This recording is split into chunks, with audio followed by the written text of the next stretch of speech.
Bonjour tout le monde. Donc, par la suite, il y a les cycles viraux des virus. Pourquoi les cycles viraux? Parce que les cycles viraux qui sont très importants pour comprendre n'importe quel virus.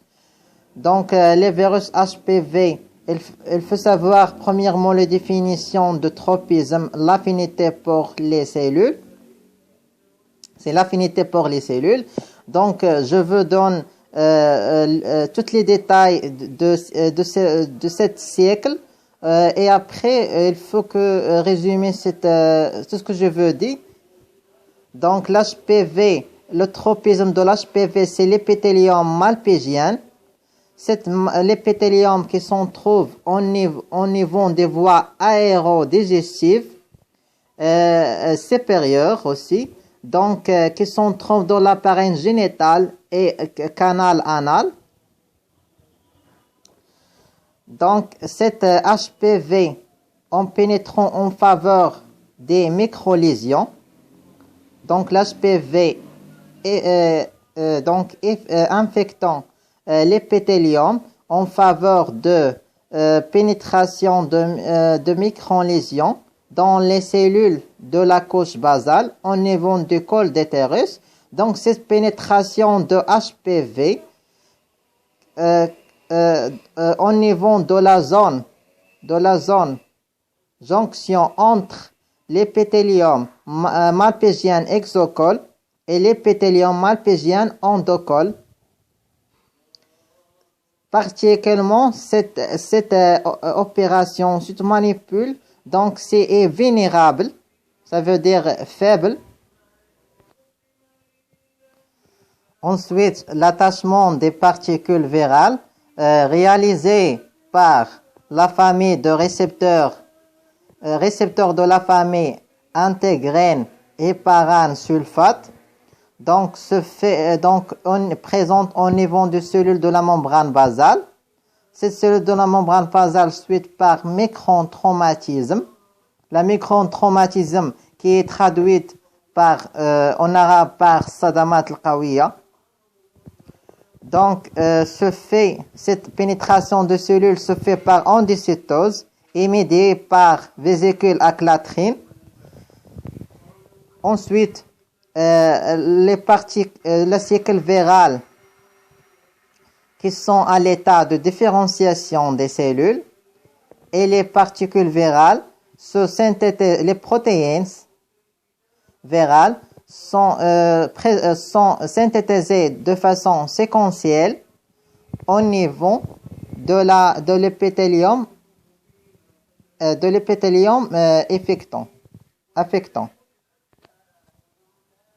Donc, après la décapsidation, donc l'ADN viral va migrer dans le noyau, au niveau de la noyau kératinocyte, comme vous voyez dans son schéma de cours de TD. Donc, pour avoir une phase de maintien de l'épisome viral, l'épisome viral, par définition, ce sont des molécules d'ADN circulaires qui peuvent être répliquées de manière autonome, comme les plasmides. Donc, les cellules et virus va reproduisant le génome en même temps. Donc, le E1 et E2, ce sont des protéines contrôlant la réplication de ce génome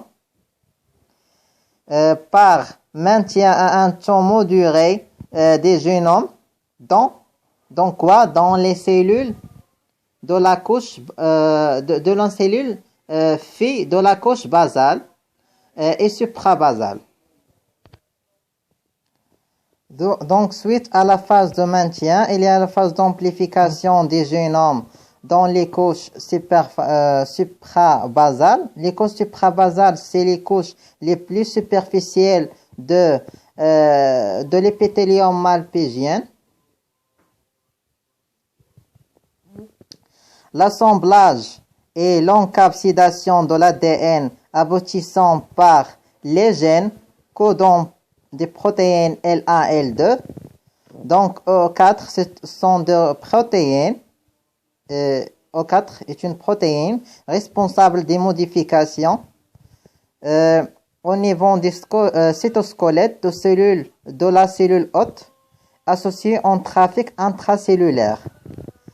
Donc, les particules virales libérées par cellules discamatives, donc cellules qui sont faites par discamation. Discamation, ça veut dire perte de la couche superficielle de la peau.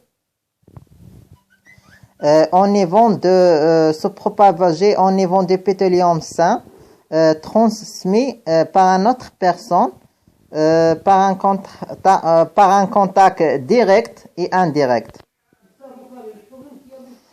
Oui, l'HPV a un effet cytopathique. Effet cytopathique, c'est-à-dire la technique permet d'identifier et classer les virus. Donc, par la présence de chouïlocytes, comme vous voyez dans le schéma de son cours, correspondance à une cellule épithéliale squameuse. Les cellules épithéliales squameuses, ce sont des cellules d'épithélium. Ce sont des cellules épithéliales minces et plates qui rassemblent comme les écailles des poissons. Un vacuole intracytoplasmique périnucléaire, donc refoulant le cytoplasme vers l'extérieur. Donc, les conséquences d'infection persistante soit reflétées, le changement nucléaire, figure de mitose, bouquet de cellules pycnotiques.